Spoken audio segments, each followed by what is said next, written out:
গতকাল ইন্তেকাল করেছেন ভোরবেলায়, আজকে তেনার দাফন হলো, জানাজা হলো। লক্ষ লক্ষ মানুষ তেনার জন্য একটি মায়া হয়, এই কারণেই তিনি কিছু না হইলেও আলেম ওলামার পক্ষে কথা বলেছেন, ইসলামের বিরুদ্ধে কখনো কথা বলেন নাই। তেনার বাবা বিসমিল্লাহ চালু করেছিল সংসদের মধ্যে। তারেক রহমানের বাবা, আমাদের বর্তমানের লিডার যিনি এখন দেশের, বিএনপির লিডার যিনি, তেনার বাবা শহীদ প্রেসিডেন্ট জিয়াউর রহমান বিসমিল্লাহ সংসদে চালু করেছিল। যারা ইসলামের সপক্ষে কথা বলবে তাদেরকে আমরা ভালোবাসবো, অন্তর থেকে ভালোবাসবো।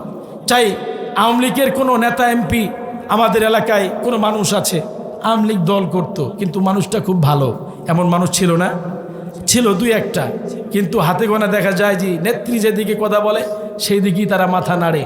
আজকে অনেক ভাই আছে যারা ভুল বুঝতে পেরেছেন যে ওই পথ, ওই দল ভুল পথে ছিল, আমি আর ওই দল করতে চাই না, তারা সঠিক দল নির্বাচন করতে চায়।